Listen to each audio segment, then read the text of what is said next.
There are a lot of bad games on Roblox, and there are also a lot of ripoffs on Roblox.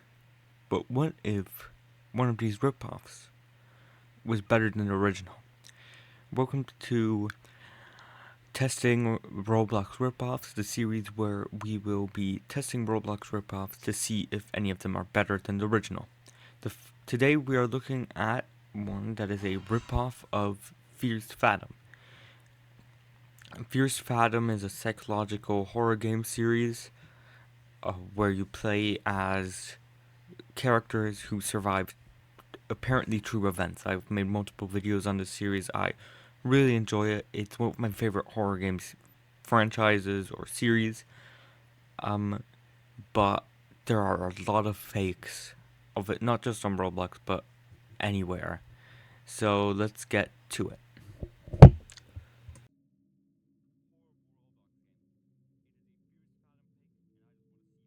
We will be going over a couple of categories in this series. We will be going over how good is the gameplay, how good are the graphics slash models or map design, and how good is music and almost anything else, or like any like other things besides the gameplay and the design of the game.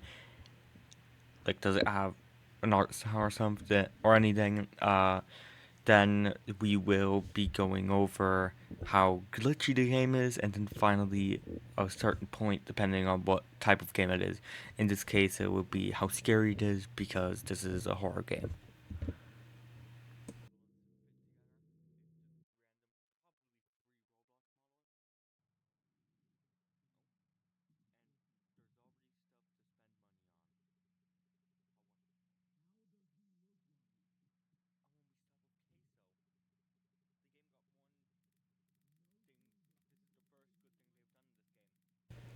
So, from a story perspective, this game wasn't the worst thing I've ever seen. It was a very average story.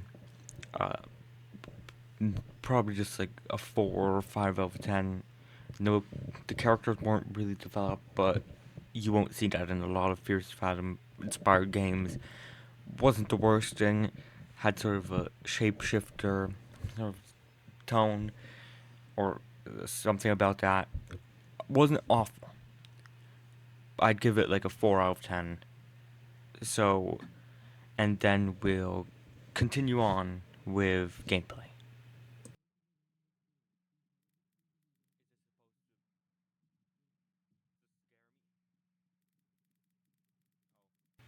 The gameplay of this is once again very average for a Fierce Fathom inspired game. Uh, yeah, I would not, which I enjoy this type of walking simulator horror game, but it's pretty average, and most of the time, these games rely heavily on atmosphere or story to be good. The gameplay by itself is once again a 4 out of 10.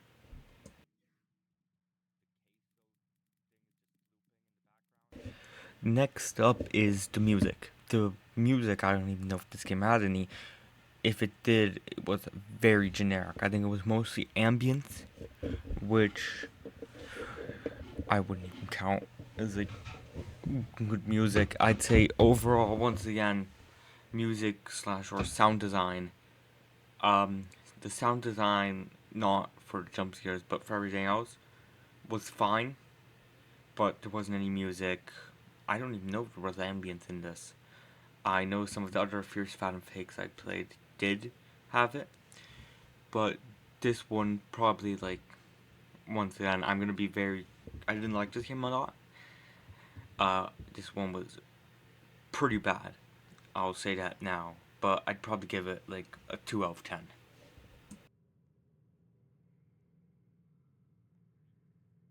Now we're gonna get to the jump scares or the scare factor.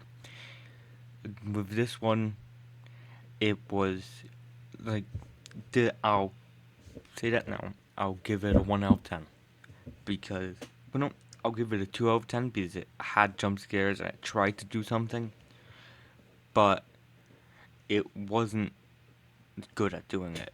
From neither from the jump scare noises nor to how the jump scares looked.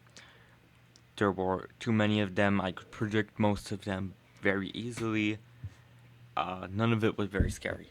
So, yeah. And now on to the final category. So, I did do this one a bit out of order, but today's final category, instead of like horror or scariness, is the graphics slash game design. I think a lot of the models, if they were made for this game, were fine, but I'm pretty sure a lot of them are just free assets or models from Roblox. And I think even some, at least the layout of the main house from the game was at least inspired by the layout from what's it called? From a game called Clap Clap. Oh, yeah. So I'd give that once again a 4 out of 10.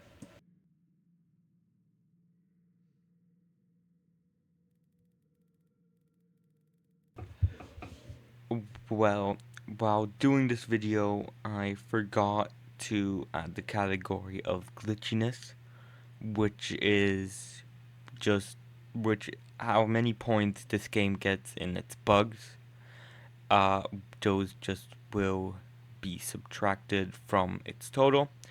So this game had a lot of bugs in it, and none of them were too game breaking, but a lot of them were just like dumb bugs, and or like you could just walk through some models, and I'd probably say this gets a 6 out of 10.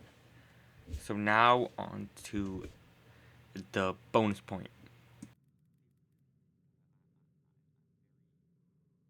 So if a game does anything that's funny or cool, I'll give it a bonus point, which this game does get because it did have a sort of the queso was in it at the beginning. Otherwise, I didn't. It just gets a bonus, which this bonus point has nothing to do with any other category. But if there's something in the game that I thought was funny, I'll add it in. Yeah. But now on to this game's total.